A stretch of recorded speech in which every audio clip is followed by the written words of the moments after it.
हमारी ऊर्जा को बुरी तरह पी जाता है, एब्जॉर्ब कर लेता है। वर्तमान में ऊर्जा संग्रहित होती है। इसलिए जिस व्यक्ति को अपनी ऊर्जा को, अपनी शक्ति को अकाम तक पहुंचाना हो, ब्रह्मचर्य तक पहुंचाना हो, जिसे अपनी ऊर्जा को सत्य और ब्रह्म तक ले जाना हो, जिसे अपनी ऊर्जा को स्वयं तक पहुंचाना हो, उसे भविष्य की इच्छाएं, भविष्य की कामनाएं, भविष्य को धीरे धीरे छीन कर देना चाहिए। उसे जीना चाहिए अभी और यहीं, हियर एंड नाउ।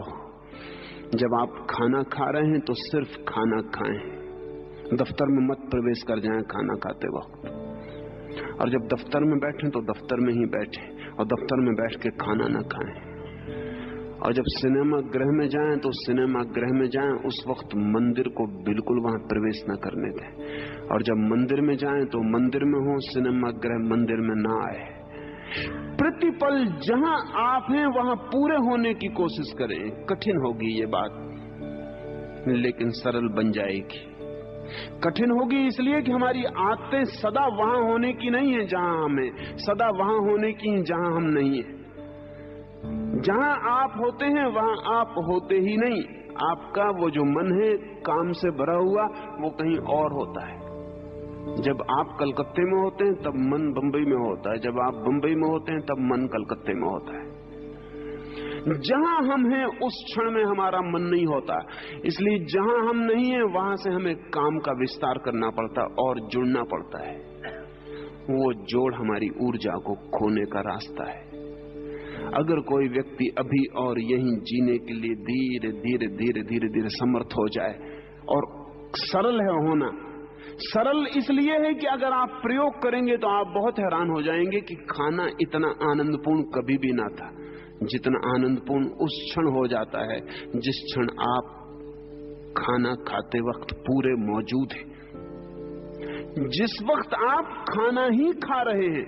एक ज़ैन फकीर के पास एक सम्राट मिलने गया था। वो फकीर अपने बगीचे में गड्ढा खोद रहा था। उस सम्राट ने कहा कि मैं आपसे कुछ ज्ञान सीखने आया हूं। तो उस फकीर ने कहा कि बैठो और देखो और सीखो। सम्राट बैठ गया, वो फकीर अपना गड्ढा खोदता रहा। सम्राट ने कहा कुछ कहिएगा भी, आप तो गड्ढे खोदे चले जा रहे हैं। उस फकीर ने कहा गौर से देखो, मैं हूं ही नहीं, बस गड्ढा खोदना ही है, गड्ढा खोदना ही हो रहा है, मैं हूं ही नहीं।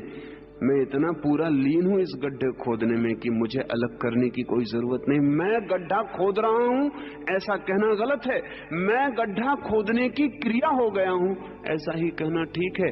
तुम भी देखने की क्रिया हो जाओ। कृपा करके उस बात को मत सोचो कि जब मैं बोलूंगा तो क्या बोलूंगा और जब तुम समझोगे तो क्या समझोगे। तुम कृपा करके यहां सिर्फ देखना हो जाओ। उस सम्राट ने कहा ये तो बड़ा मुश्किल है, सिर्फ देखना, मुझे लौटना भी है।